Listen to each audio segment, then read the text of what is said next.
All right. Took a little bit to get recording, but we are live now, and thank you very much, everybody, for joining us for this June Lunch and Learn from the 911 Advisory Task Force of the state of Colorado. Today's topic is going to actually be a panel discussion on geographic information systems as related to 911 systems and next generation 911. And this is a topic that has been long in development. We know that we need to do quite a bit of work in Colorado. I think part of the problem with getting started on that work is just getting our arms around what the scope of that work is. And so a lot of what today's discussion will be surrounding that area. Matt Gaich is chair of the GIS committee of the 911 Advisory Task Force. He will be moderating today's call, and he's done a great job of soliciting some real experts in the field and developing some really good questions for discussion.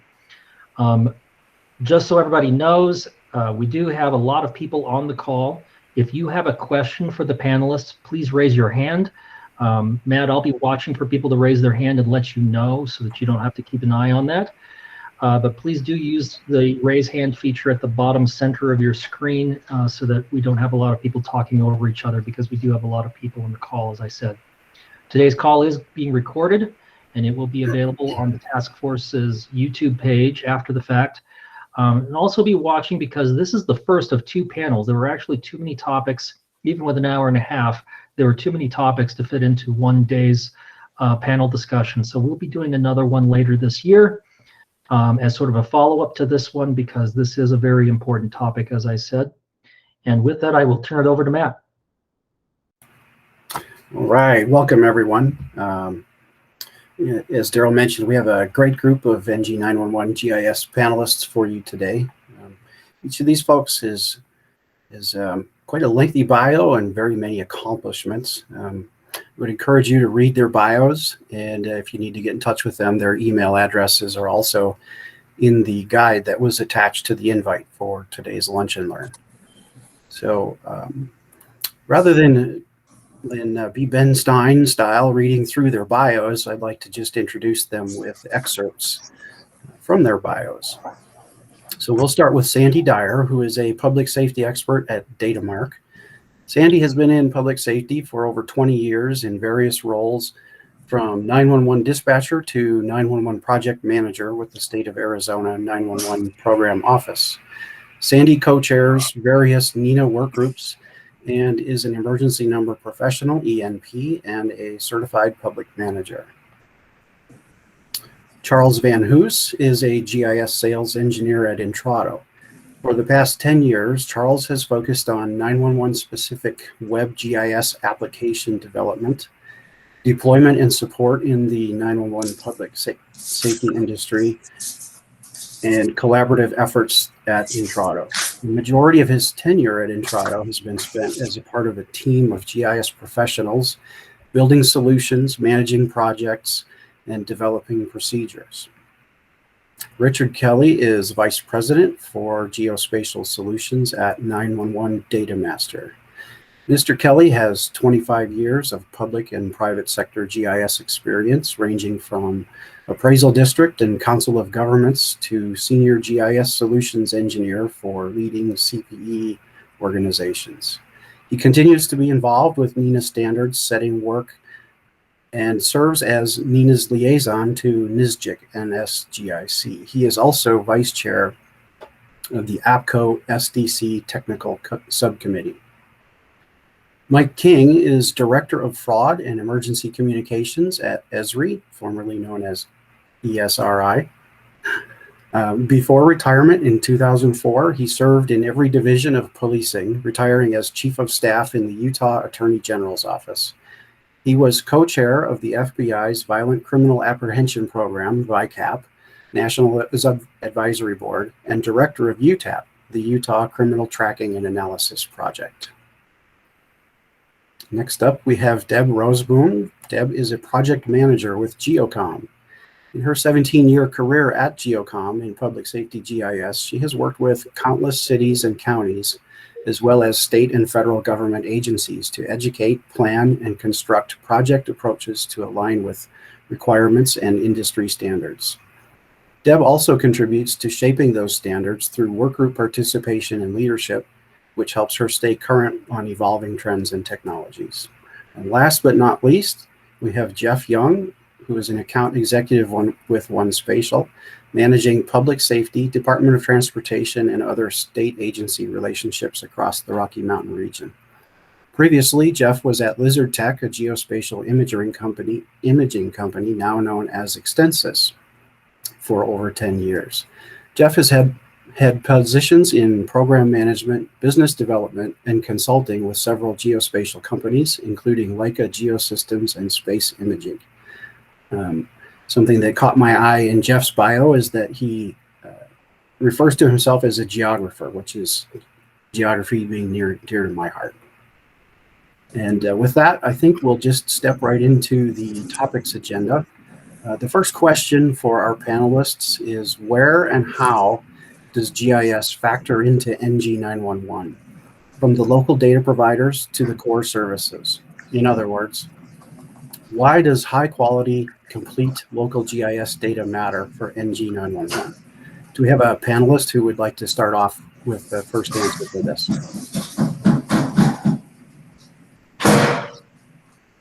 I think anybody can take it. I'm happy to take a first stab. Sounds good. Sounds great. Yeah, and I think we all know each other, right? All the panelists you introduced so well, we all work together on standards bodies and throughout the industry. So if anyone else wants to jump in, I'm more than happy to share the conversation. But yeah, the question is, where and how does it factor in? And really it just boils down to, why are we here spending an hour and a half talking about GIS and NG 911 and then another session later on in the summer, right? It's because GIS is taking really the starring role in NG 911 systems and solutions, right? So today, your MSAG is what's being utilized to validate your location information, you know, as people sign up for telephone service, and that the civic location layers that are used to determine the routing of live 911 calls are flat files, your MSAG, your ALI database. But in a next-gen 911 system, those databases are replaced by GIS data. So GIS data, instead of, like today, it comes into play in the PSAP for mapping solutions, for showing the locations of calls and incidents and things like that. It's at the end state, sort of the 911 call, where it has already reached the PSAP. Where in next-gen 911, GIS is replacing these files and tables that are actively determining the routing of live 911 calls. So your GIS data, your road center lines, your address points, and your boundaries, service boundaries like PSAP and fire, EMS, law, those are coming into play to first validate the location and then determine the actual route based on, in the ECRF, a point and polygon query. So you've got your location, you're querying your boundary layers to determine where spatially does that call fall within a boundary layer. And then the attributes of that GIS layer are saying, this is the routing URI, this is the address in a next generation network where that call needs to go. And so GIS has a lot more prominence and importance, and it is really the fuel of next gen 911 systems. And so we spend a lot of time talking about the quality and the accuracy needs for that data, because if you have inaccurate data, you could have inaccurate or incomplete routes, or, you know, calls that go to the wrong place, and introducing more needs for transfers and extending the life of that call, and of course delaying the actual response to the incident. So that is where GIS factors in. It takes the place of those MSAG and ALI databases. It comes into play with the functional elements in next gen 911. We'll get into a lot of alphabet soup, right, where we talk about LVF, the location validation function, ECRF, emergency call routing function. This is where data goes in and really stands in place of today's databases that are routing your 911 calls. So again, can't stress the need for quality data enough. And the need to start looking at GIS data and doing comparisons with those databases, which I know we get into some of the next questions, but starting that effort as soon as possible. Anyone else want to jump in on that?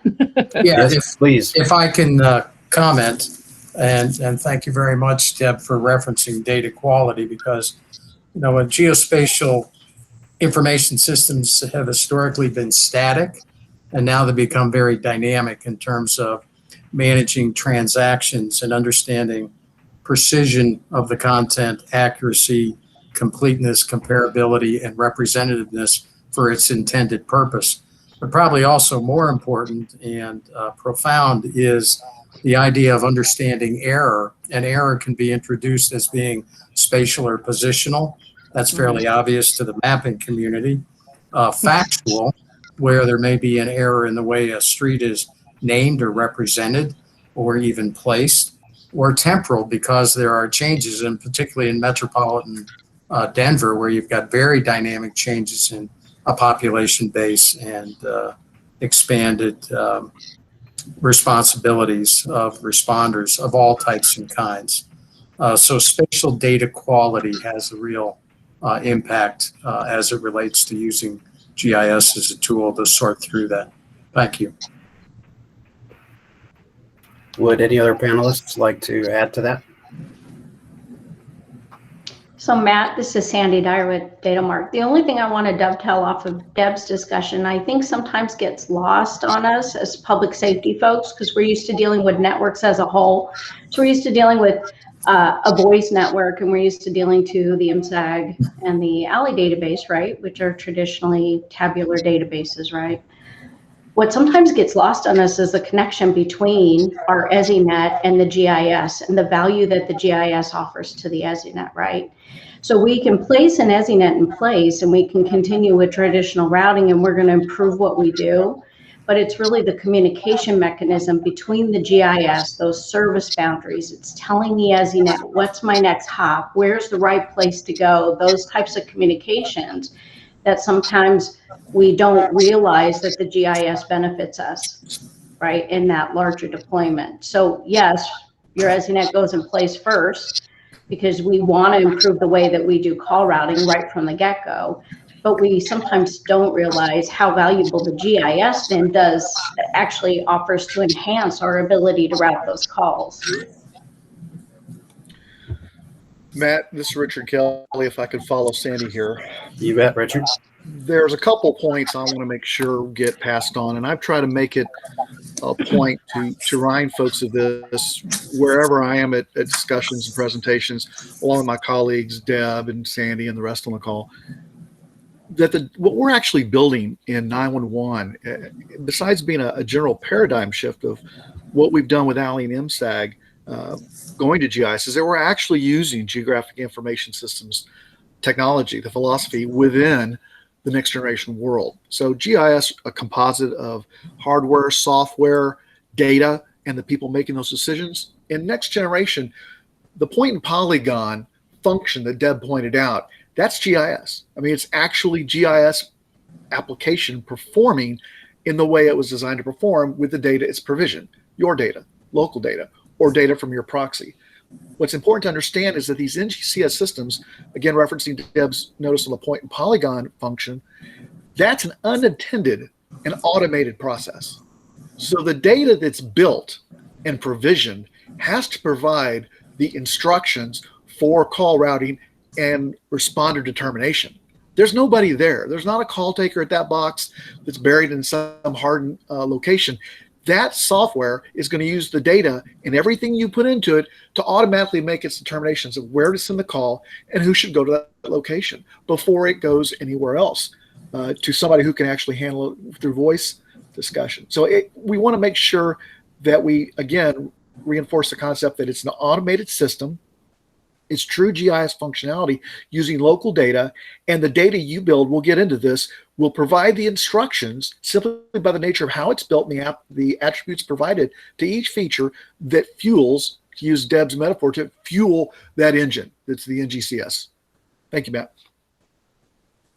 You bet. Very good answers. We're running out of time for the first question, so I think we'll move on. We're all going to need to provide that data from the GIS data from the local level.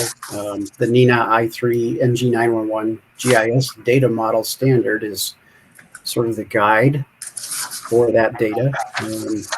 But Sandy, would you speak in more depth to the data model and what data we'll have to provide and how it might affect interoperability? And for these questions for the rest of the session, every panelist should feel like they have an opportunity to add their input.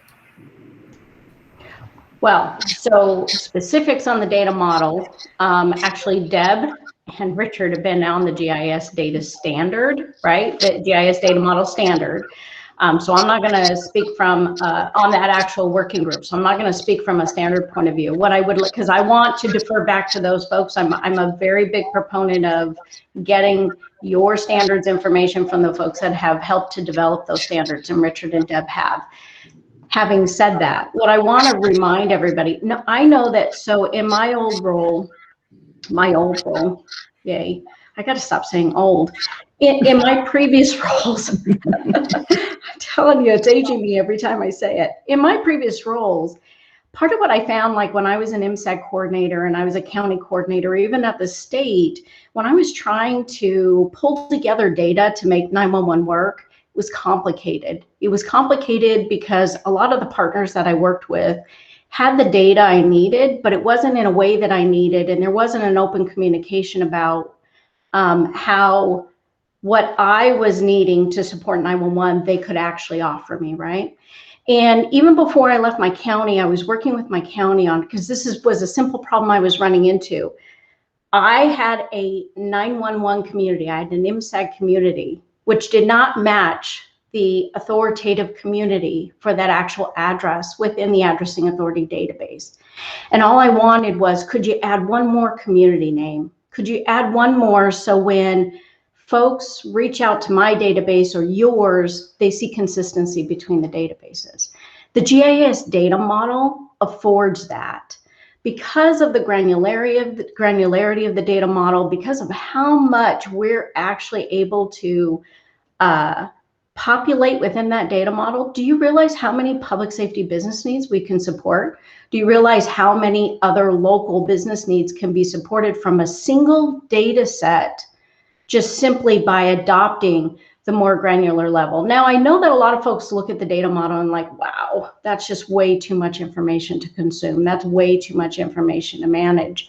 But when you consider on the output of that, the value that you can not only offer your customers from a 911 public health emergency response perspective, but in everything else that you do in government, knowing that next generation 911, the address points, the road center lines, the boundaries that we deal with, these are all the same boundaries that your other business needs in your community have to support anyway. Why can't we just all adopt a single platform that would support all these multiple needs? You know, like in NISJIC, we hear it all the time, build it once, use it many, build it once, use it many. Let's build it once, use it many. And then we have multiple partners that are contributing to everyone's success, right? You have multiple eyes looking at the data in a way that simple validations and quality checks aren't happening. You have everyone on the ground telling us when there's something wrong. And I don't know if any of you heard the Mapscaping podcast that Frank Winters did, the New York GIO, and he said in there, there were so many things I loved about it. Please go find it. But the one thing that he did say was, shouldn't you have all these eyes looking at the data before 911 ever uses it? Shouldn't that address have made it that many times before anyone uses it? Really, go listen to the podcast. It was fantastic. But that's the value. If I really would like everyone to adopt the data model, it's because we can holistically support not only 911, but everything that we do, and multiple eyes are looking at it. But I would really like to defer to Richard or Deb on this one from a standard point of view. Richard, would you like to fill in with some specifics about the data model? Well, right now Deb's pretty involved with it as well. Deb, did you want to? I want to sidestep over to you, some of the work you've been doing directly with it, and we can tag team this together. Yeah, either way, I'll give it a start, and then feel free to jump in at any point. The question as it started was about the data model, what to provide, and implications for interoperability. So I always like to bring it back to this idea of next gen 911. One of sort of the if you want to say catchphrases, is that it's a network of networks, right? It's about building out capability and connectivity across the entire country so that the over 6,000 individual PSAPs that are all kind of in their own little silo right now are you're breaking down those silos and you're creating interconnectivity between all of these independent PSAPs, and you're building these networks to allow for interchange of actual 911 calls, of data, of everything from coast to coast and even beyond. And, you know, as the version 2 of the data model, which is the work group that's active right now that I'm a co-chair of, is that we're looking at expanding even beyond the US and into Canada and other countries, right? So you have to think about how are you going to achieve interconnectivity and interoperability with GIS data as the core, as the fuel. The way to achieve that is by building to a standard, which is the data model standard. If you're going to aggregate data from not just one county to the neighboring county to the region to the state, but then state by state by state, and eventually have a truly national GIS aggregated data set to facilitate that type of interoperability, it does require looking at the standard and the core layers that we've been talking about being your road center lines, your address points, and then the boundaries, like your service boundaries, your PSAP, your fire, EMS, and law boundaries that are utilized for the point and polygon queries for those routing decisions. So the initial route of a 911 call, as well as call transfers, right? There's still plenty of cases where calls get misrouted for one reason or another. And a lot of times I hear it in reference to VoIP calls, right? Where people are responsible for their own location information updating. And sometimes those calls people move from one place to another. They take their phone, they take their VoIP phone with them, they call 911, and suddenly their address is validated in the state they used to live in, as opposed to where they're physically located. And you can't just push a button and transfer that call across multiple state boundaries and from one agency to the next like that. But the vision for NextGen is to eventually have capability like that. And again, what facilitates that, what's at the core of that, the fuel of it, is the GIS data. And it really is only possible if everybody builds to the same standard, that being the data model, right? So Richard, if you want to jump in. Yeah, Matt, go ahead. Well, I would just like to, I'd like to hear from you guys. What are the key required feature classes in that data model as it ties to this discussion? So, one of the things we look at, and I think Charles can speak to this as well. I know they've got a very large footprint in their team, what they work with. But when we talk about a national coverage, and as Deb alluded to, we're talking about a North American coverage, United States, Canada. That's how NENA's now pivoted on their standards to make it for more than just the United States. That brings benefits and that brings some challenges when you try to develop that. But given that, one of the key things is going to be boundary lines. And I think the concern of the day is going to be, how do we deal with boundary lines across, let's just take a state. Like I'm based out of Texas, we have 254 counties. How do I make sure that the PSAP boundaries are coincident between all those counties? Because the PSAP boundary lines, those polygons, are going to be utilized primarily, the bulk of the calls, for plotting a wireless location in that point and polygon search Deb and Sandy were discussing within that boundary line. So if you've got a PSAP boundary and you're going to have wireless calls, which may be 80, 90% in some places or more of your call volume, you're going to need those. And you don't want them to fall between the cracks between jurisdictional lines, particularly for the PSAP, even responders. So for me, having the boundary lines, Matt, those polygon boundaries should be the first stop to get everything else ready to go so that you can start handling the bulk of your traffic. Without those boundary lines, you're going to be challenged in what you can do with some of the wireless. But in NextGen and that end state, we got to have those for the wireless and for the, wireless, but let's use the term geodetic location, the XY, and the civic, which would be the old landline type 105 Main Street. That's where the road center lines come in. If you need to have them plot a civic location and interpret where they are on the segments, or even more preferably, the address points, site structure address points. So having the polygons for the PSAPs, having the polygons for responders, fire, law, medical, and other types of responders, in addition to those roads and address points, covers a lot of the basics of what you're going to need in that system. And it has to be interoperable, as Deb and Sane are discussing. You've got to have those layers following a consistent format, so you have the ability to provide data between jurisdictions, neighboring counties. You can do that edge matching. You're all working off the same script. And that's what it's going to be about on that. And Charles, I know you guys work on a large footprint. Y'all probably see the same thing in your operations. Am I right? Yeah, absolutely. You're right. It's critical when considering those required layers, like the provisioning boundaries, those authoritative boundaries, like you mentioned, of the GIS data model, supporting the ECRF, that emergency call routing function, to route those 911 calls and provide the respective responder information. For us, we think, effective next-gen systems, when we think about the entire system holistically, it should help support your efforts, each individual jurisdiction, to assess those boundary layers for gaps and overlaps, reporting back on those discrepancies found, so you're not just left out on your own to try to fix everything. Also offer, some assistance on reconciliation between neighboring jurisdictions. And that is something we have some experience with.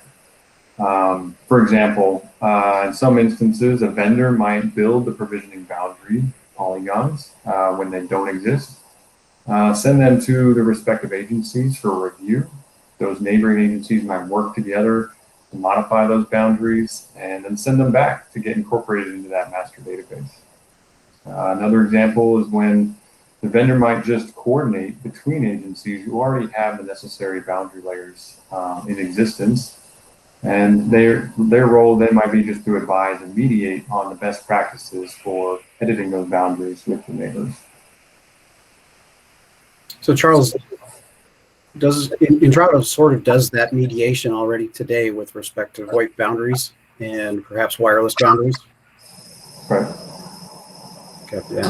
So we've already sort of answered the question, question number 3, which was, speaking of interoperability, what about the importance of maintaining clean GIS service boundaries, no gaps and overlaps, so that automated GIS in the background doesn't have any hiccups in determining where to send a 911 call. But Charles, could you expound a little bit on the difference between a provisioning boundary and a PSAP boundary? Sure. So the provisioning boundary is going to represent the geographic area where the data is being managed. So you are defining a boundary that dictates, where whoever's submitting, the data submitting agency, is responsible for managing that data. Whereas a PSAP boundary might be different. That's just going to be representative of where that particular PSAP might be taking calls from. Does anyone else have input?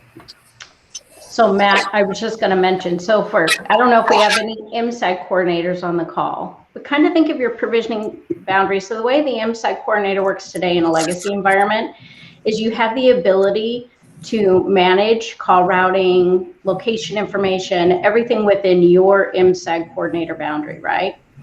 And as your MSAG coordinator, you receive errors that happen as part of you receive alley discrepancy errors from your dispatch centers, and you receive errors from your service providers. Something didn't MSAG validate and all that type of stuff, right? If you kind of think of it the same way, and the only reason I keep going back to legacy is that that's what we're so used to, and I know for me it makes it easier to understand new concepts if I can apply it to an existing one. If you kind of think of it the same way, provisioning boundaries, the same thing, right? Where am I able to provision data for? Where am I able to offer the data, edit the data, and then who's supposed to receive those errors, right?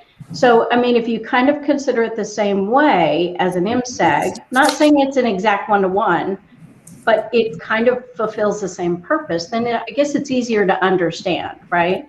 Now, the difference is we're going from a tabular database to now we have to actually draw a physical geographic boundary around it. And that's where a lot of people get involved to discuss. Yeah, all you have to do is bring up boundary, and there's nothing that gets people on fire more than a boundary discussion. Indeed.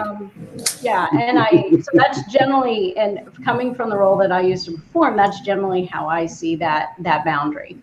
I think it's still getting defined, though. I think Richard and Deb I think in V2 it's getting revisited. So, Matt, if I can briefly add, this is Richard Kelly here, and I'd like to hear that was just what Sandy said, and Deb and even Jeff Young over at One Spatial. That my biggest concern, and this goes back when you and I first met years ago, is where is the line? The line. What is the line? The biggest challenge, Deb's going to think, oh God, here we go. The state and county lines, having a defined state and county line that I think all of us on the panel can agree that is a huge arbiter in every state, particularly in Colorado. If you know where everyone agrees the county lines are, doesn't mean that's the actual county line. You know, Sandy, I know you dealt with this in Arizona, where those county lines are for 911 purposes. Let's not say it's legal. Let's not say anything else. That pulls a lot of factors. I know Sandy's very well aware of how this operates. We got operational boundary. Yeah. What are we going to use for 911? That is the biggest challenge. I'll give you a case example. Down here in Texas, love the state, great. I've worked with the state on their state standards. One of the challenges this goes back 7 or 8 years, where they said, all right, we're going to do a large statewide project. And I know Charles may realize this. The state said, okay, for the commission that works with a majority of the governments at the time, said, you may use the boundary you determined for the county. Well, that kind of threw it out there so they could use any county line. It became a challenge. They eventually had to go back and say, let's use the state sanction, which would be something from the Texas Water Development Board that would be realized, which eventually came out of TxDOT. Every state should have an agreed upon set of acknowledged boundary county lines by someone that the 911 community or organization, whether it's the PUC or someone, says, we think this would be a good set of county lines for everyone to use. That gets past the arbitrary, well, we have a dry county, we have a wet county, the county line varies, we have had surveyed, we haven't, and you get all these challenges that deal more with legislation and governance than it is for 911. So I would throw this out there. Whatever you're doing with all these boundaries, these pieces need to fit in with your overall cookie piece, this puzzle piece for your county, and all those should fit within the state, and all the states should fit with the neighboring states, because we know throughout Colorado, around the periphery, you're going to have jurisdictions not just with counties, but with other states. That's a big concern, getting something consistent for everybody to use. And put an agreement in place. Put an agreement in place. That's all I ask, folks. Yeah. Please put an agreement in place. Hey, Matt, I have one capstone commentary.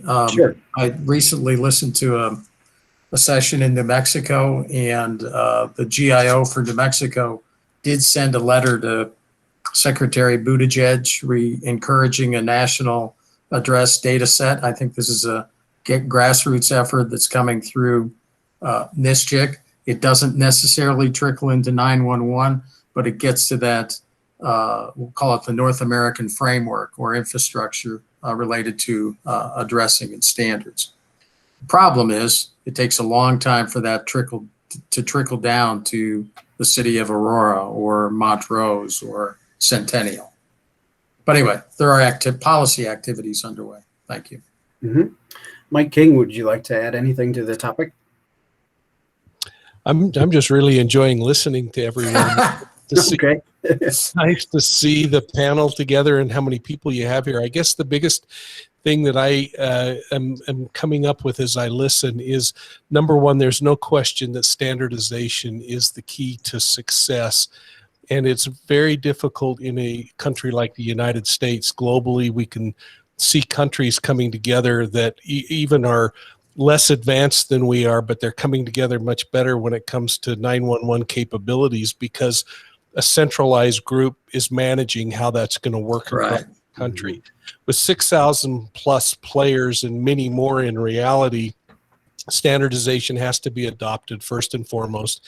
And the beauty of looking at each individual data set as an authoritative owned source of information is really empowering if we can adopt first that standard and then adopt platforms to share that information on, so that a local jurisdiction can continue to own the authoritative responsibility of updating addresses as they come together. Then as that works its way up the chain, whether it's to a regionalized consortium, a county-wide or a statewide consortium, that then there are tools that are in place, and those are available through the vendor community, or they're available through organizations like ours, where you can go in and start to solve those boundary conflicts and come up with strategies to fix those, identify and bring the right people together at the local level to solve what that boundary issue is, and then deliver that up, and then continue this fabric that we want to see created across the United States and then throughout North America. If we get to that point, I sometimes smile because I think about all of the challenge with Z-axis and 3D. Holy cow, we haven't even figured out 2D in this country very well, let alone jump into 3D. So we have to embrace the standard that has the fields for the data. And as each individual organization matures, that they can enter into that and it becomes collaborative in nature. But going out and shooting from the hip as the Wild West we are in this field, and saying, I got a better idea, just isn't cutting it if we really want to have this thing look more global. And I want to just say one last thing, and thank you so much for giving me a moment. But the other thing that I would suggest is that when we talk about this issue of GIS in the PSAP and in the 911 environment, it's not just about call routing to get it to the right PSAP, but it's then getting that police officer or firefighter to the right dispatchable location. And that means getting them to the right door or the right driveway, and being able to also analyze what kind of equipment could go down a certain road or handle a certain bridge abutment. So the beauty is we're at the foundational building block stage, and if we would just simply agree on standards, we can really make some great progress in the future here. So thank you. Thank you. Does anyone wish to add a comment to this topic before we move on? Okay, hearing nothing. Kind of a long-standing question a lot of us have been hearing for 15 years about synchronizing your MSAG and your GIS data, and lots of folks have had compounding questions on top of that. But so far we've heard about how GIS will eventually supplant the MSAG database, and the ALI database would potentially become the LDB, location database, under NG911. Why bother today with continuing to work on and maintain synchronization between your MSAG, GIS, and ALI data? Jeff, would you like to take that? Well, I'll just speculate a little bit that there is absolutely no time for a gap of response, right? And a magical cutover to geospatial technology from current practices, and Sandy, I think you've lived this, would be risky, right? And so it's a reduced risk to have operational parallel activities, but at the same time, an eye on the horizon to improve practices. We work with a lot of customers who are in transition between a DOT and a 911 function, and trying to sort out linear referencing systems with addressing systems. And at the same time, being able to meet multiple needs, but the primary one in the 911 area is certainly public safety. I do have a kind of an ancillary comment following up on Mike. It's not a single responder that goes to a single location, right? It's the second responder, and to your point on equipment or even slope, the 3D element is critical. And I'll add one other element that we haven't talked about yet, but it's very exciting, is moving into the built environment, particularly superstructures, where you've got multiple residents and special populations. New Orleans and Katrina, we learned a lot about how we so poorly dealt with special populations, extreme events, but at the same time you have individuals who might need to be evacuated because of a fire or exposure. Anyway, I'm wandering a bit, Matt, but I wanted to make sure we got that point about 3D and what it really means. The technology that's around the corner but hasn't delivered the mail yet, so to speak. Yeah, thank you very much. No worries about the wandering. Every panelist's input is Has a right to wander? Oh, yeah. If you met my wife, she'd probably tell you I wander all the time when I'm talking. Does anyone else have more comments to add? Yeah, I want to jump in just for a second on the MSAG and ALI. I think there's one thing I like to say when I do presentations on this topic, which is that if I could go back in time to the beginning of discussions around GIS, MSAG, ALI, and NextGen 911, there's a phrase I would like to either eliminate or slightly modify, and that's that the MSAG is going away. I would like to either add the term eventually to that or just do away with the phrase altogether, because it was a catchphrase that instantly got a lot of angst in the community about people whose jobs are MSAG coordinators. They're, well, my job is going away. The MSAG is going away. What does this mean? You can't just throw it out, so it was a little bit of a fear tactic, I think, and I wish we could undo it. Or like I said, just add that word eventually, because that's what it is. And Jeff kind of touched on it too. This is the switch from current systems to next gen is not the flip of a switch.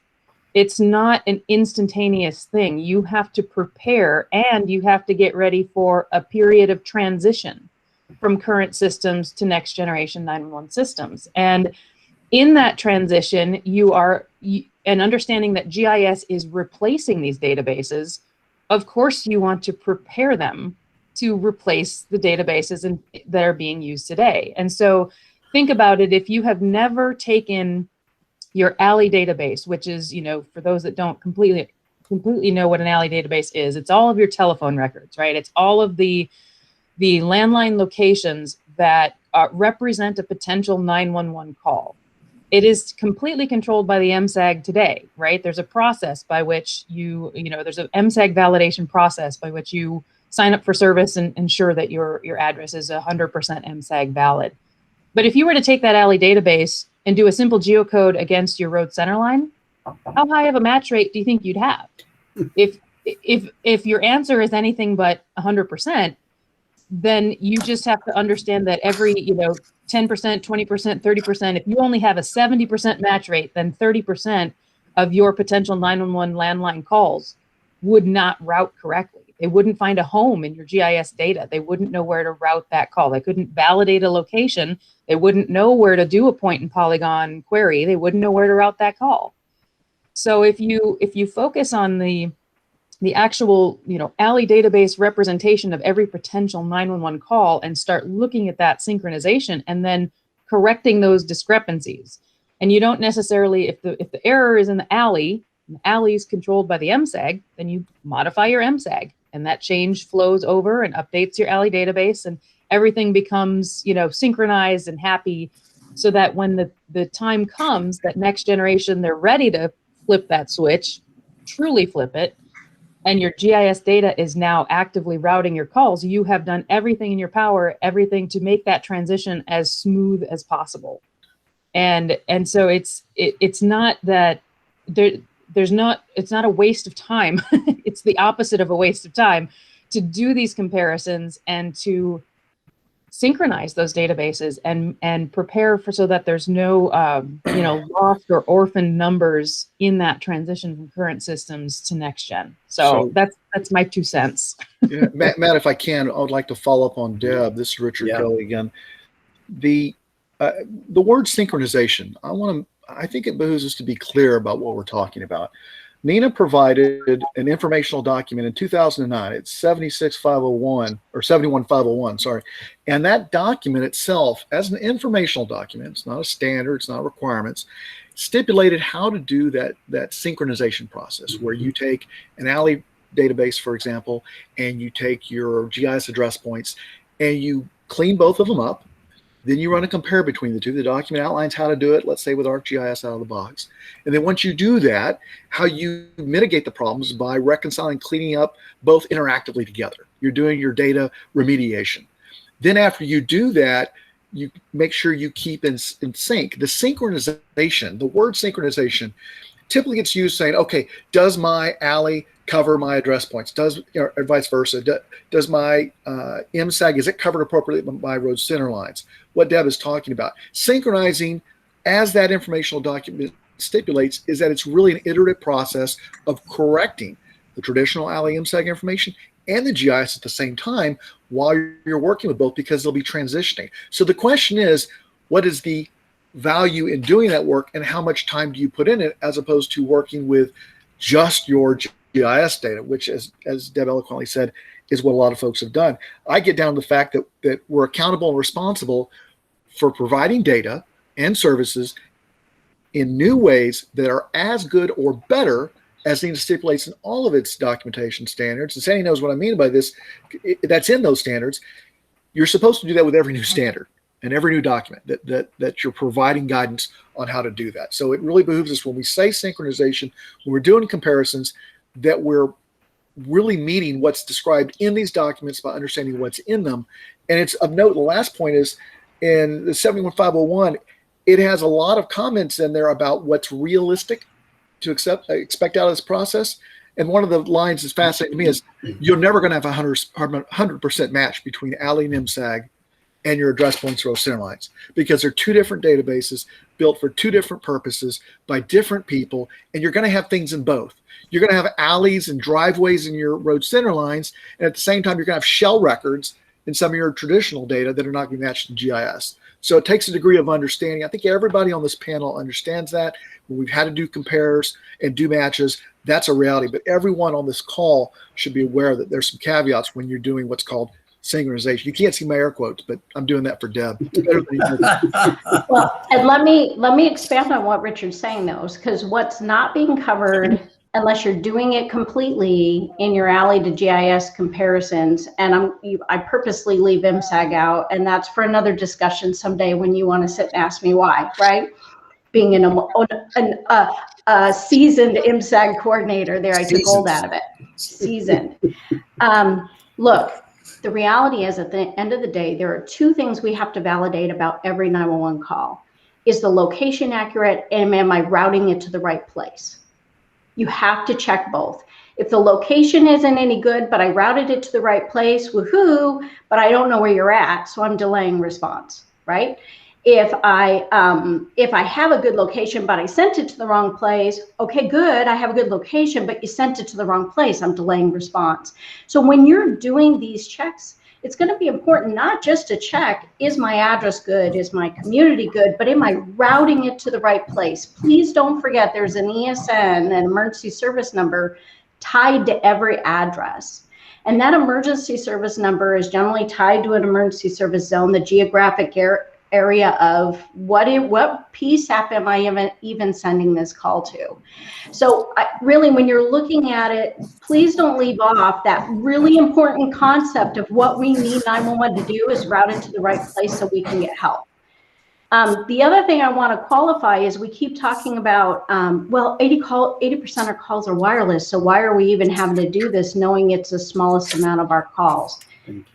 Folks, by validating your landline locations, you are making our ability to support geodetic locations by latitude and longitude better.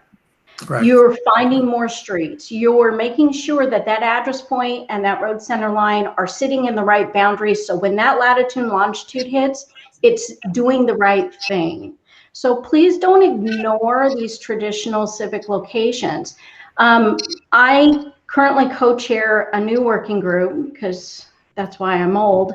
No, but it's the non-conventional means for communicating with a legacy PSAP, for those PSAPs that are not in G911. And those are all of those applications, the alarm companies, the personal emergency response systems, the mobile ones, everything that you can think of.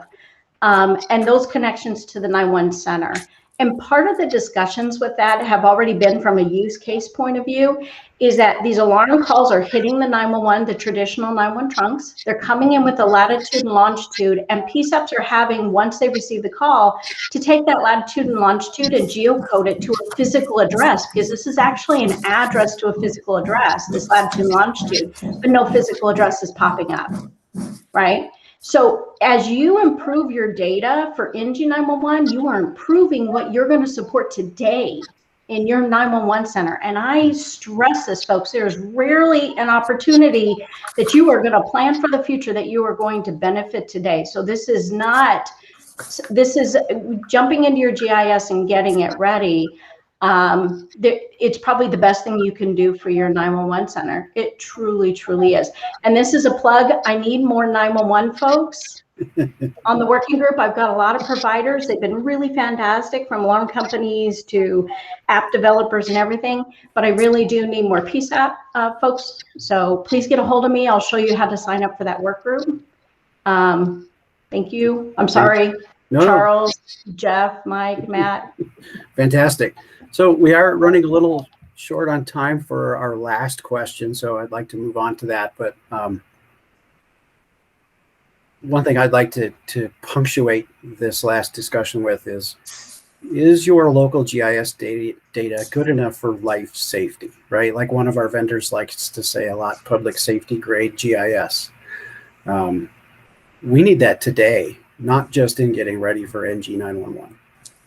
So with that, I'll move on to the last question intended for today. And with all this talk about scrubbing our MSAG and ALI data against our GIS data, we've had several questions asked of us about whether or not we should be changing our existing MSAG ranges, right? Some of us have spent years building tight MSAG ranges or close actual instead of potential address ranges, because that's the MSAG's job, right, is to test addresses. And so you want those ranges tighter to do that testing. But we've had some questions fielded where people are feeling like maybe they need to change their MSAG ranges to match the GIS road centerline potential address ranges. And so the question is, what should we do with our MSAGs today? Do we need to modify the MSAG to match the GIS in that regard? Because we hear talk about a GIS-based MSAG. Is that what we need to be doing? And I'd like to ask Charles Van Hooose with Intrado to speak to that first. Sure, thanks, Matt. We actually recommend keeping actual address range values across both your tabular and GIS databases. Now, with your GIS data, your road center lines, you have the option of storing both actual and theoretical ranges in the case that you need to support disparate systems that need each one. We agree that having those tighter ranges is going to produce, a higher degree of accuracy and really more precision in your data.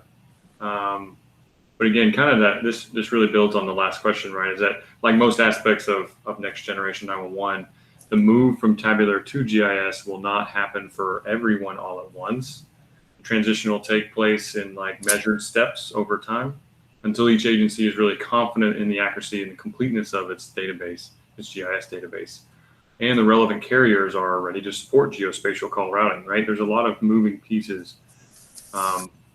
So during and until that transition is complete, agencies, across the state of Colorado and everywhere really have a lot of options to better leverage their high quality GIS data to the fullest extent.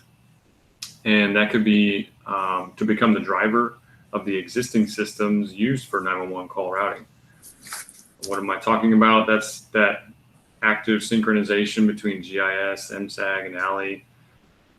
Like Sandy mentioned, and Deb mentioned, will smooth that transition to next generation 911 by ensuring the consistency between the data used for routing calls today, right, or MSAG and ALI, and data used for plotting calls at the PSAP, which I think most of us are using GIS data today to view a caller's location on some sort of mapping application. I can expand a little bit more on number 5. It's kind of multiple questions here. There's about the what's the overview kind of workflow for that synchronization process. From a high level, you can, there's a few options. You can take a DIY approach, like Richard mentioned. You can use a suitable application like ArcGIS Desktop to perform the synchronization and comparison process between your MSAG and ALI, and then investigate any discrepancies found during that comparison. Optionally, you can submit data through a spatial interface, and that spatial interface should coalesce and validate those required layers for next generation 911, and can include that comparison or to help you along with that synchronization process. And then you can also take it a step further and replace your tabular MSAG with a GIS-based MSAG. Again, to your point, Matt, ideally you would have those tighter ranges, representing the actual address range values possible for each individual street segment instead of those theoretical ranges, to improve the precision of your data, and then allow for future MSAG changes to actually just be driven by the GIS data that's submitted through that spatial interface. So all that can just increase that data management efficiency, which will continue to be used for emergency call routing until that transition to geospatial call routing is complete. Stop there. Thank you. Other input?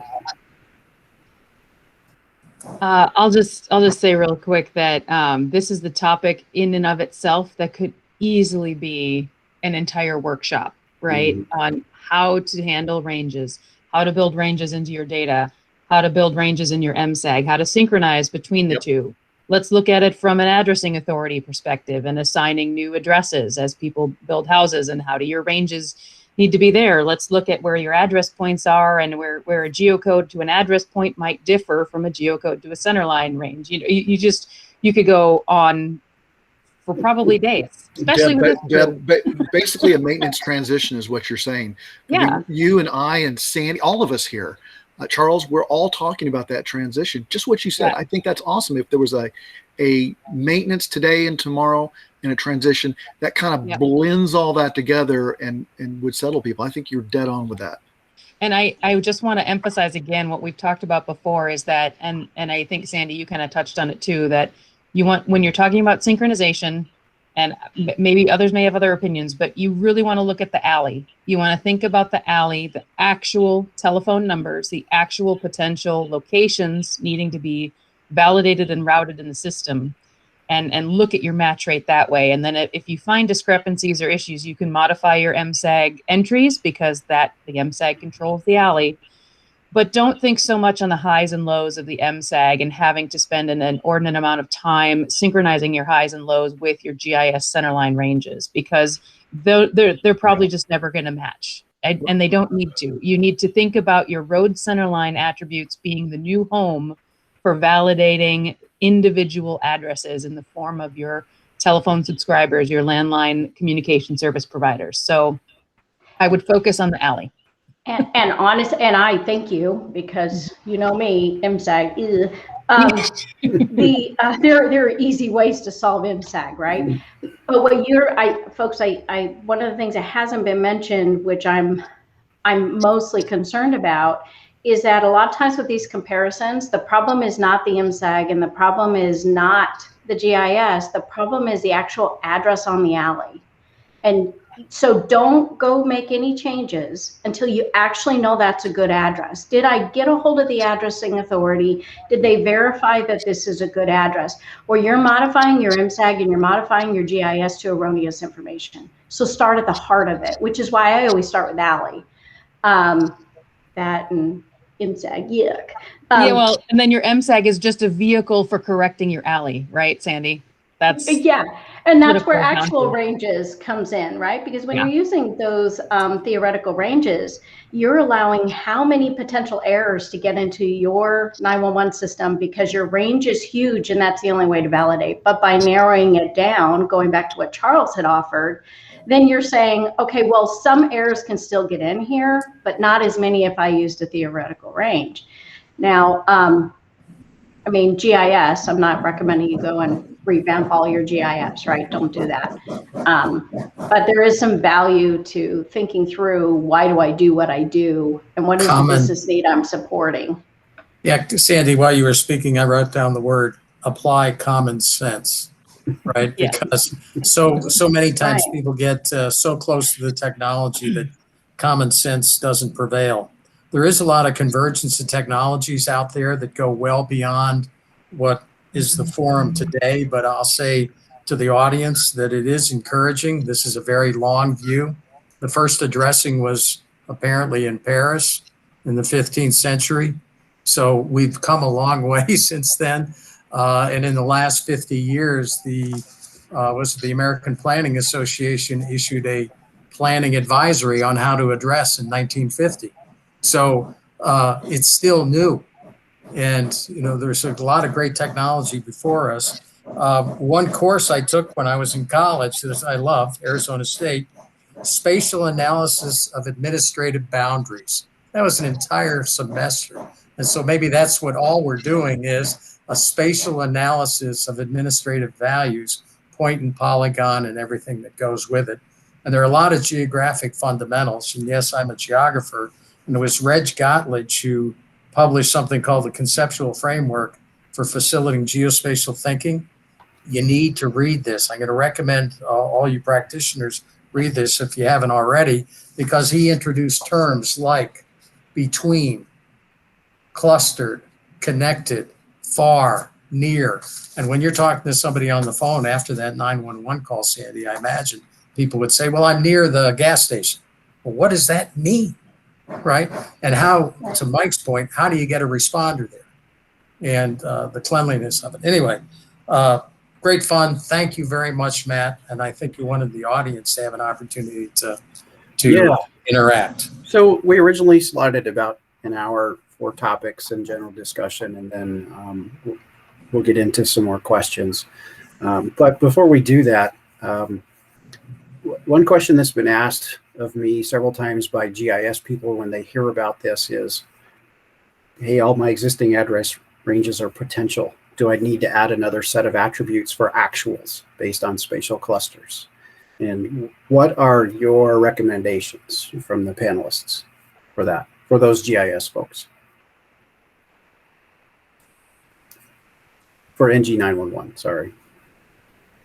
My recommendation would be to either transition to actual ranges if you or identify the needs, do an assessment. Do you have any parts of your organization that rely on those theoretical ranges to determine what the efficacy is of those needs? But ultimately, if you have to retain theoretical ranges, then yes, you can add a set of ranges to define the actuals.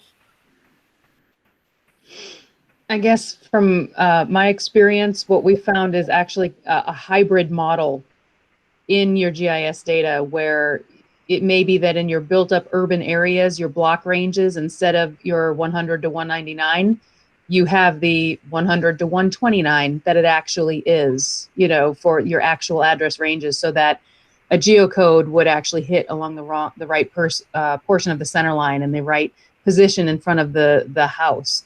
But when you get into the rural areas, you may have huge miles and miles of road with only a couple of addressable structures, and you don't necessarily want that mile-long stretch of road to just have those two house numbers for its entire range, because you want to represent, where along that length of road, positionally and distance, would a geocode, a reverse geocode, even give you an approximate house number or length along that road? It speaks back to your use of the ranges if you're focusing on it purely for location validation or some other purpose.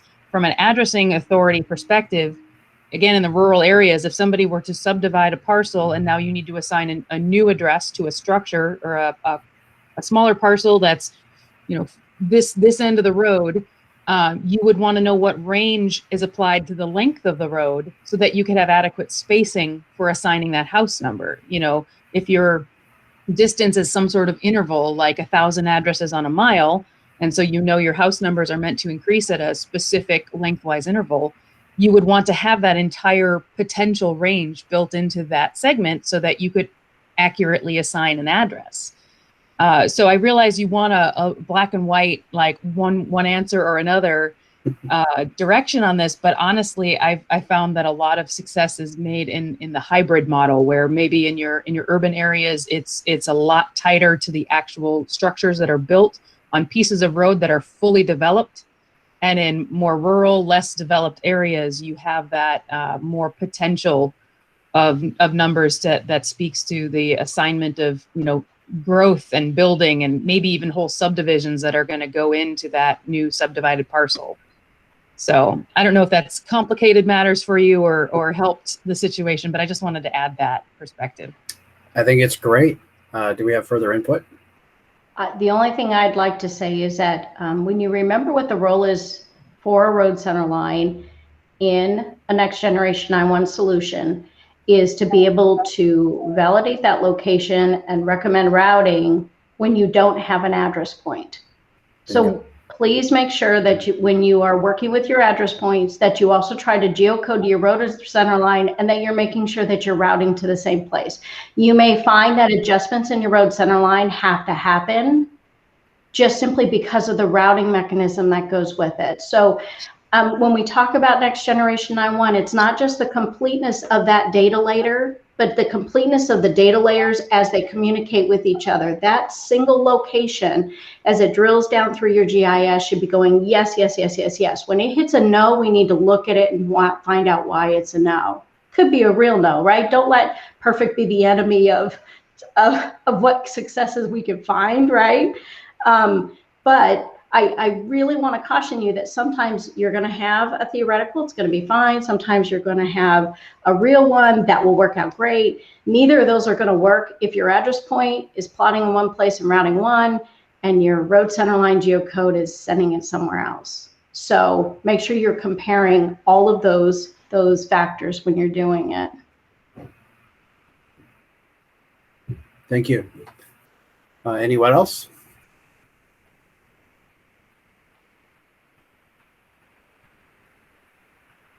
The thought that keeps coming to mind to me during this discussion is fishbone analysis in GIS. If you make sure that every one of your alley records has a matching site or structure address point, and then you run a fishbone analysis against your road center lines, how skewed are your fishbones? Are they good enough for life safety? Are they good enough for them to land in the correct jurisdictional boundary, service boundary? That's a valid, this is Richard Kelly, that's a valid point, Matt. And what I would add to what has already been said, Sandy and Deb and Jeff and Charles, is that, I was reached out to by another state just a few days ago with that same question. Where do I break my road center lines? What do I do with those ranges at that point?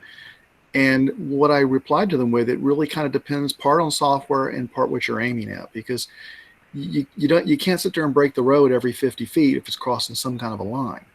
So the point I made about building intelligence into your GIS data so that the software can utilize it in an appropriate manner to route the call and or make the routing recommendation and the responder recommendations, that's what you're going to think about when you're breaking the roads or adding address points, making sure they line up with the roads, or going back and retrofitting your data so it follows what Sandy was saying, that it has that internal consistency. That's where the fishbone tool you're recommending, and that's pretty common around a lot of solutions. So making sure that you have that thinking reflected in your GIS data, just as the panel's been discussing for the last few minutes, is real important.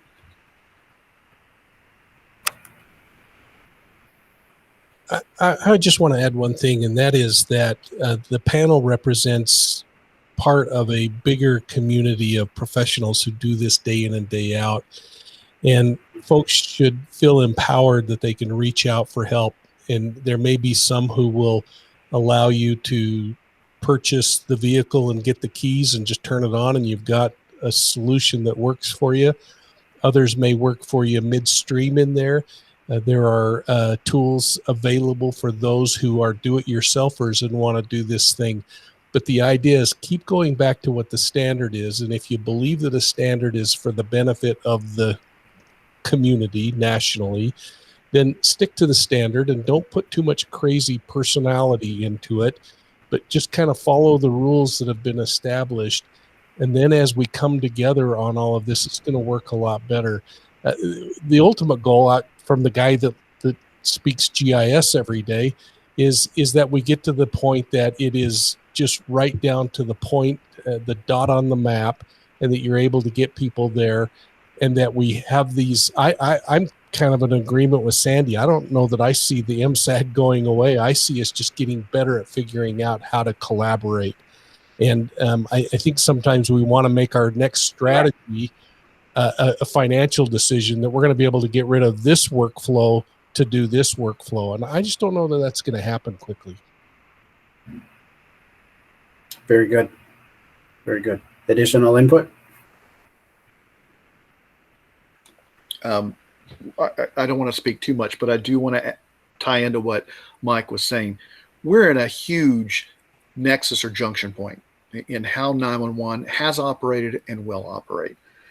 There's an art here of building your data, how you build it to what you need, how you build it to what standards need, how you build it to where your software solution can utilize it. There will be a necessity of independent judgment by jurisdictions to build the best data they can for their purposes and try to conform to the standards as much as possible. I don't think anything in this next-gen transition is ironclad other than we want to facilitate interoperability, but we also want to facilitate dependable solutions. You want to make sure, as the panel has said, that those responses that are provided within the NGCS provide as accurate as possible call routing directions and responder determinations. And as Mike and Jeff has said, we're walking in another world of that transition from 2D to 3D. I'm on the 3D requirements document group. You have no idea what's coming down the road. You think this is a brain twister? You ought to look at the logarithms we're trying to process and vertical accuracy and extruded points and three-dimensional spaces. You know, Mike has had, his team has had some good presentations. Jeff knows what I'm talking about at One Spatial. This stuff is coming down the road.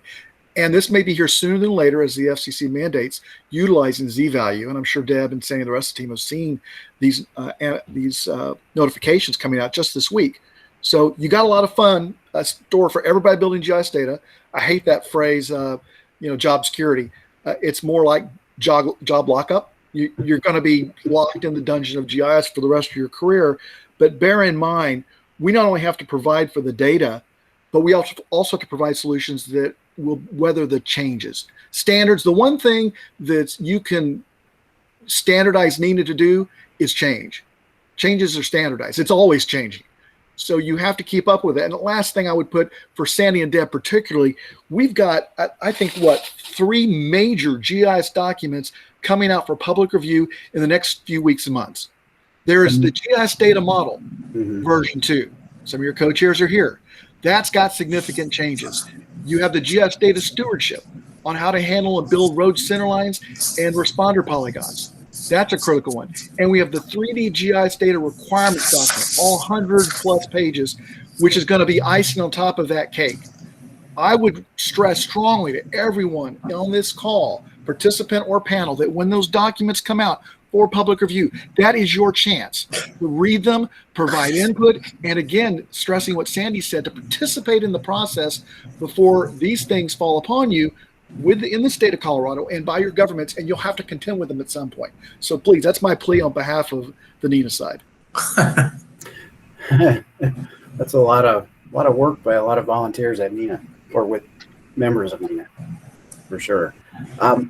We're running out of time for questions. I'd like to get to a few of those before we end. So before we do that, Jeff and Charles, do you have any pressing additional comments, or are you good with moving on? Keep it simple. You know, sometimes we're so wrapped around all the detail, but if you can separate yourself and just keep it simple, I think it's a guide to success. Geo-collaboration is a wave front right now. There are a lot of, I think it was Mike's point, a lot of peer professionals out there who are, the world is flat. They're solving problems that are similar for different purposes. Listen, learn.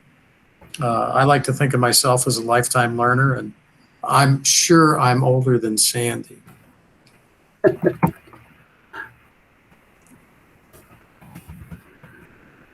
Okay, I think we're going to step into some questions, and hopefully we can have our panelists stick around for a little bit longer to answer some of these.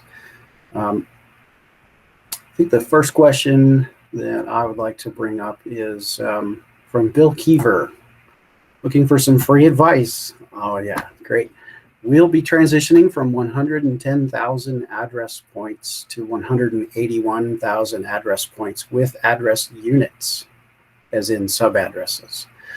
We see this as a valuable add for data analysis of incident data, but are there downsides you could speak to? And after spending 3 years with Richard Kelly on the site structure standard committee, and maybe some other folks, there's probably places to look for some more of that advice. 3 years, 60 pages, how to place a dot. Yeah, and me running my electric pencil sharpener in the background, making Richard upset. That was awesome. I thought somebody went at the wood chipper or what. That was great. Well, who would like to answer this question? I've got a quick, just from my experience working a lot on the PSAP side and working with the actual, alley phone mapping applications that might be a PSAP, is you want to be cautious of how those applications might handle sub-addressing. If there's geocoders built into that application, whether they're built with ESRI or if they're a custom shop type of geocoder, then the logic involved in that may or may not handle sub-addressing, and that can skew how those results are displayed to the users who are traditionally not GIS savvy professionals. So that's going to be my one cautionary tale. And I guess I would say not necessarily a downside, just more of a consideration is the placement of those units. You can get into the weeds pretty quick with, what is the nature of the building itself? Is there one overall access point? Are you going to stack all of the points at the access? Are you going to space them out on top of the rooftop in approximate location of the unit itself? Or is the building, is it more like townhomes or condominiums that each have their own external entrance, and you have to know exactly how to access that unit? These are all very important things to consider in the placement of those points. And as a first wave, just to get them in, assuming your local systems have no issue with stacked geometry, there's no problem with putting them in as a starting point. If you find value in just having them available for validation, to build into your database, et cetera, and then work on the moving and the placement over time. And that could be done even, whether as a concentrated project or effort where you send scores of people out into the field to do it, or you may even rely on some of your responders to help inform based on their, regular patrols. This is how you actually get into that unit. I make a comment on this point should be over here, et cetera.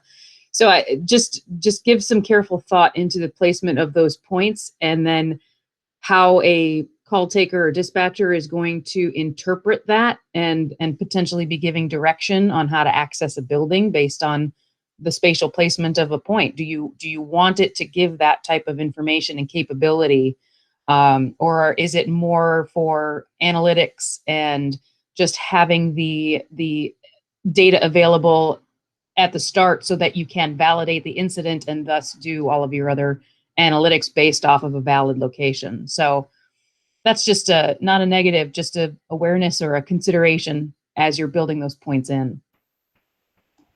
The only thing I would offer, and it's going to be the boring stuff, is what is your maintenance? What's your update process? Do you even have an ordinance in place that requires, if any changing of your sub-addressing happens by the property owner, that they have to report that to you? Because if not, then the data you have, if you don't have an update or any type of program policy to get that information refreshed or notified on, then it's not serving the purpose it should have been serving. So I'm sorry, I'm one of those boring people. No, that's a great point. Getting those ordinances passed is sometimes the hardest part.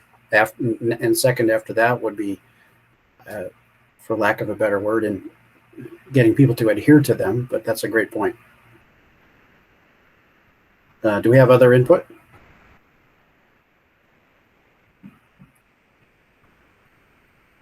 Okay, hearing nothing, I'll move on to the next question we're going to bring up from Joe Bankert from the Boulder Regional Emergency Telephone Service Authority.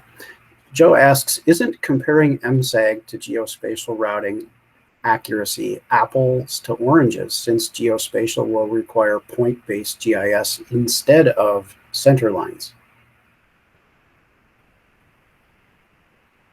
Any takers? I can start.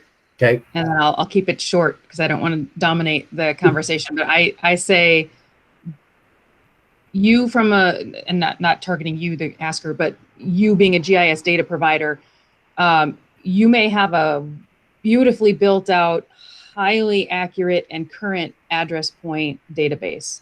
And that is fantastic. But not everybody is in the same boat. In the first wave of the data model, which was a wonderful 8-year effort just to get the data model published, by the way. Okay, small plug, data model V2, 1 year, man, that was our goal, and we're doing it. We're getting it into all committee review, like end of this month, meeting that goal. So no more 8-year labors of love.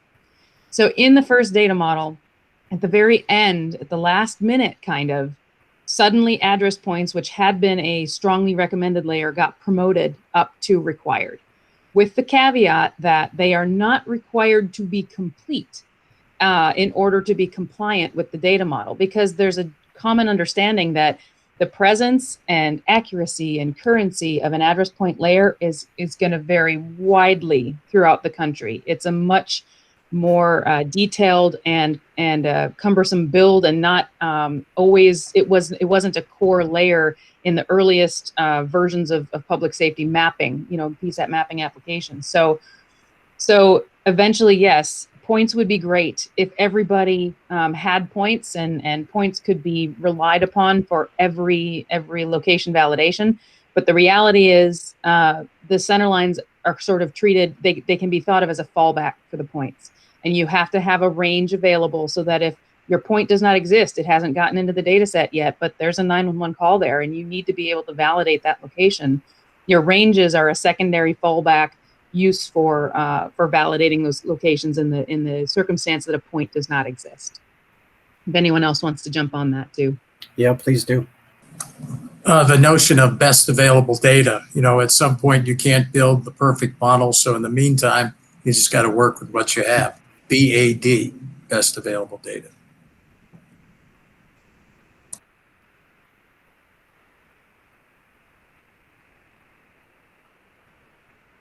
Would anyone else like to chime in on this one?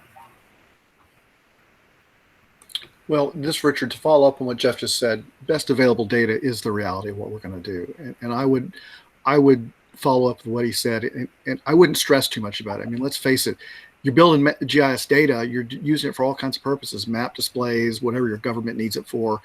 And to figure out, oh my gosh, is my data going to be used to determine life and death decision? Yeah. Am I going to be called into court over it? Don't know. But I wouldn't worry about use your best available data, because as government, that's all we typically do is use our best available resources to create what we need. Nobody's got an overflowing cup of money and staff. So bear in mind that best available data, as Jeff pointed out, that's the reality, and that the maintenance program, and Deb and Sandy and Charles and everybody else can get into this, your maintenance is a key aspect. And Deb and Sandy know this is something that stressed me for a long time.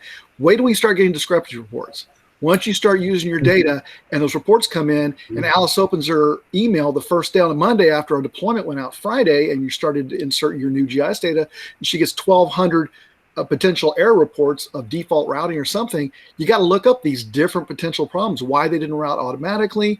I know we've seen some reports at some sites that got coordinates XY 00, or the minus sign was gone, little things that'll put you on the other side of the planet if it's off for wireless or these geodetic.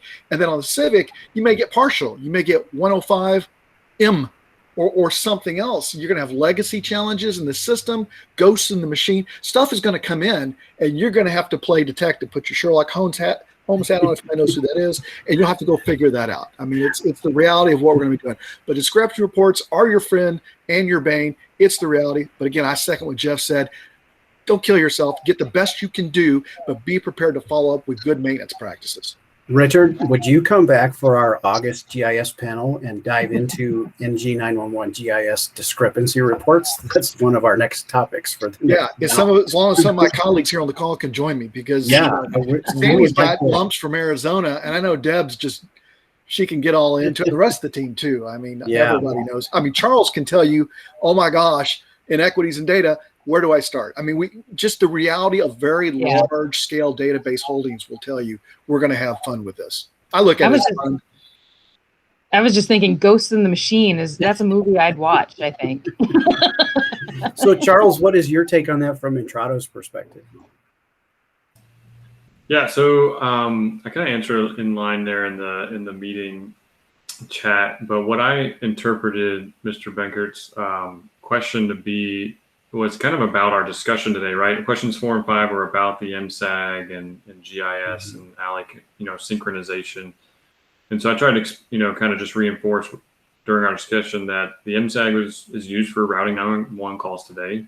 And during that transition to geospatial is what we were discussing on how we can encourage that active synchronization between your center lines in the MSAG, so between your GIS and MSAG and ALI, obviously, to improve the accuracy, the precision. I won't keep repeating myself, but while it continues, meaning the MSAG, to support that, the call routing until you actually get to a point where you can use your GIS data. So that's all I think the only comment I had on that question. Excuse me, Matt, I'm going to have to drop out. I wanted to thank everybody. We had great fun, and but with the sense that this is a pretty serious activity. So thank you. Thank you for being here. So we'll see you next time. You bet. Bye-bye. We've reached the end of our scheduled time, but I do have one more question I would like to see answered if we have panelists willing to stick around. It should be a fairly short answer, but barring that, thank you to everyone, panelists and attendees, for showing up today, and hopefully it was useful for everyone. So with that, our last question is going to be about the GIS data model. Bill Keever asks, are dual jurisdictions accounted for in the NINA GIS data model? And there was further discussion in the comments about dual jurisdiction is where you have, for example, overlapping fire district boundaries. They both serve the same geographic sum area. So I can start just because it's data model related. And you jinxed it a little bit by saying it's a short answer. Perhaps. Sorry. No, you're fine. You're fine. It's only because in the latest version of the data model, something that came up early on and got elevated to the point of a conversation at what's called joint committee meetings, JCM for NINA, where all work groups come together to try to solve cross work group topics and issues and problems and things. One of those topics was specific to the emergency service boundaries, the fire, medical, and law, and the fact that the data model describes it as a requirement for them to be provided separately, whereas functionally they can be maintained all as one layer. If that is how your local maintenance practices prefer to maintain those polygons, you can do that, because in a next-gen system, all of those service boundaries, all of those polygons, they kind of get all glommed in and stacked on top of each other. And the point being that the differentiator between them is the service URN being specific to fire, medical, law. So in the query, you won't have a problem with overlapping boundaries, even if they are stacked on top of each other, because you will first be able to query by the service URN, and then you will say, of all of those fire polygons, which is the one that this location validates in. And if you're saying that there are areas where there are dual fire response, so there would be, in theory, a true overlap and duplication of service, you'd have to look at it as, where is that call going to be transferred? What is the location in that overlap? Are both fire departments capable of receiving a transferred emergency call? And therefore, you need to come up with a method for determining basically a priority, which one is going to receive those transferred calls, or how are you going to determine the difference between geographically which one gets which call? There's some functional element and network pieces to this that are going to factor in. And I don't think that it happens in your area. I don't know how common it is in the country, but you're asking if it's accommodated for in the data model. The data model is built on requirements from the I3 architecture, and it really speaks to what is the single routing URI, the single PSAP attribute that you want that call to transfer to. And so if you have an area that has two different providers, is there one over the other that you would need to identify as the primary call transfer entity for that area? Or do you need to have, duplicate polygons for it? Because if you have two on top of each other, two different URIs, you're going to end up in a conflict situation, and it's going to try to default route it to whatever PSAP has been identified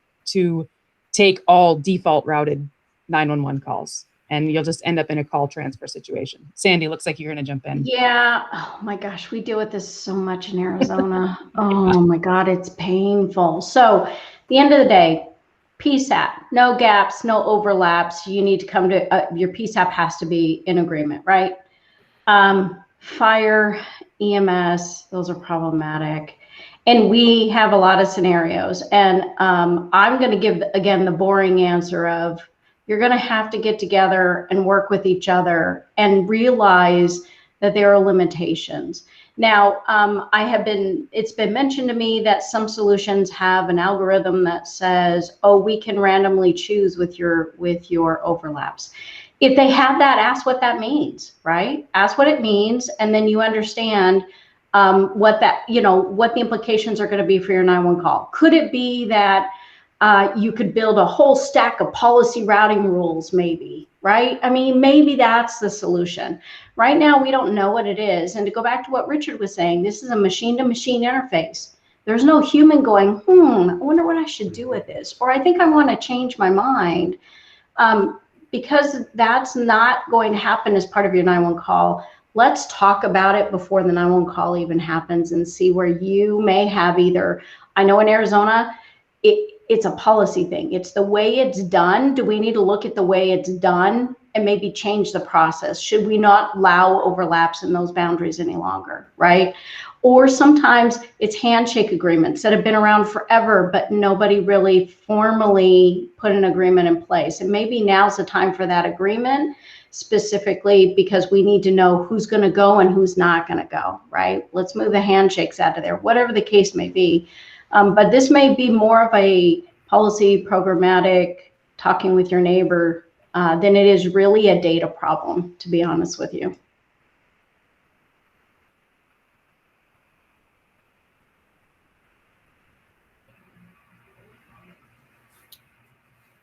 Haha, mic drop. No, just waiting to see if we have more input. In essence, we have an emergency services routing proxy that has to be able to do a definitive lookup for that URN without human intervention. So as Bill noted in the comments, pick a primary and go from there. You may have to establish affidavits or written agreements between those agencies that put everybody at the table, and this is what we agree to, and it's put in writing. We did have one additional question show up that I would like to pose to the panelists before we close out. It's really a two-part question. I think we'll speak to the first part.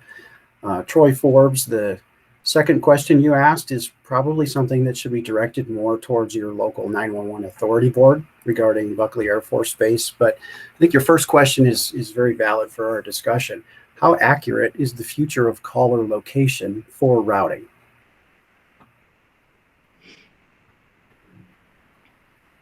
So I'll just take a stab based on what our scientists are telling us is that it can be very accurate. It's going to boil down to whether you look at a large geographic area and say we're pretty accurate, a small geographic area just zoomed in more closely becomes a large geographic area. So it's going to boil down from a GIS perspective to just going out and identifying what that location is and then creating a network within their location if you're going to try to have any indoor routing or other kinds of things outside of what FCC usually says for indoor routing. I'm talking about physically routing people.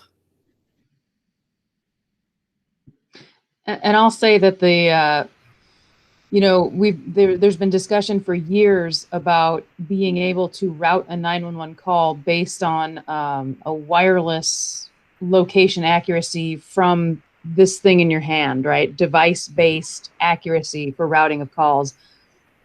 And we are honestly very, very close to reality.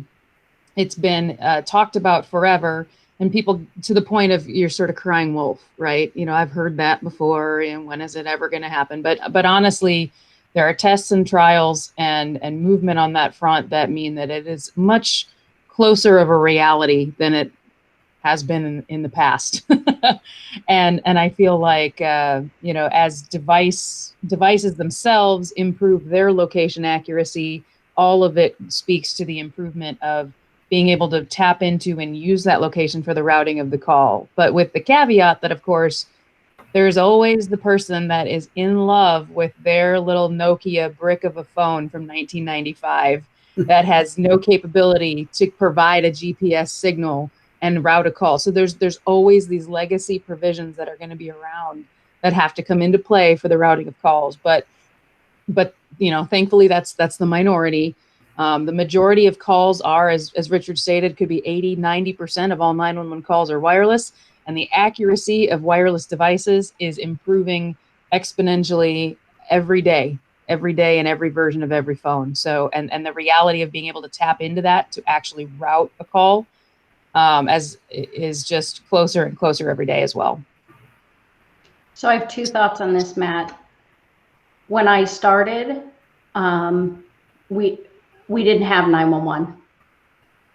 And we are now talking about next generation 911. So I know there will be improvements just simply because that's all we've seen since I've started 30 years ago, right? Secondarily, what I want to challenge everybody with is you need to talk to the FCC. Okay, where a lot of improvements in what we get as far as location tie to the regulations that they put in place. So I know that with the last regulations that came out, I wasn't a big proponent of them because for a lot of reasons, because coming as a wireless administrator from my state, I thought in some ways they handcuffed us and made the accuracy requirements less to some extent, the way that they had come out. If you want better accuracy, not only do we need to ask from it from a customer point of view, because that really drives everything as you as a customer, but also go to the FCC and say, we want better regulations, we want better, and we want this taken up again. They've made huge improvements since phase 0, right? I mean, we've got, even wireless phase 2 has had huge improvements. But a lot of you can't ignore that big partner in the room being FCC when it comes to these asks. Very good. Very good. Richard Kelly, any last thoughts?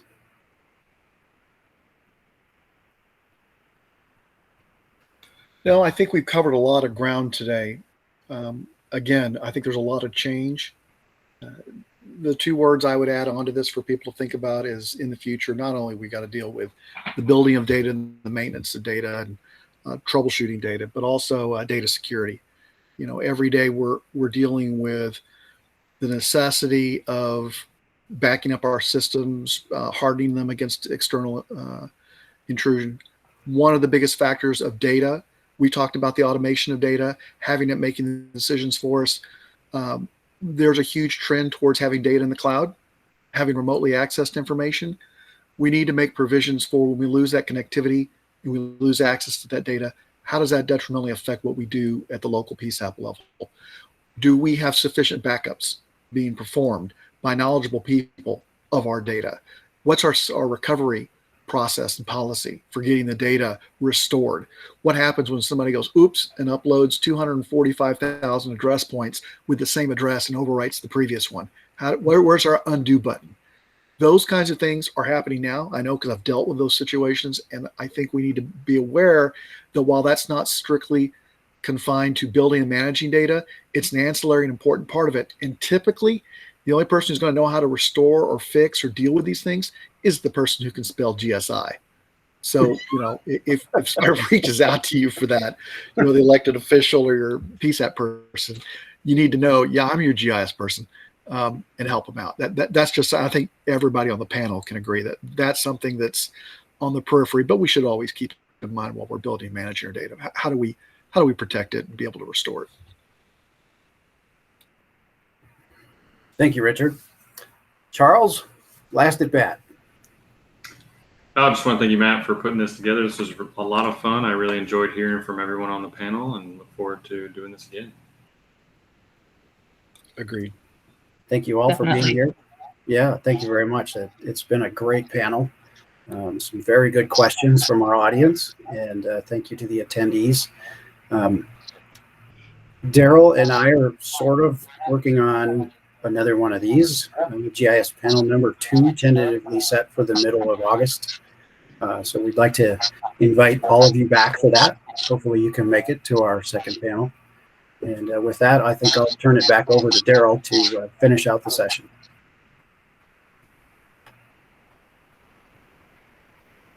Thank you, and I want to say a special thank you to all of our panelists who were able to join us today. A lot of amazing insight and a lot of very obvious knowledge and experience in this field.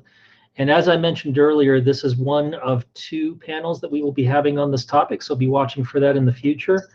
And other than that, I don't think I have anything else to talk about for the group today. So thank you for joining us, and hope you have a good rest of your day. Thank you. Thanks, everybody. Thank you, everyone.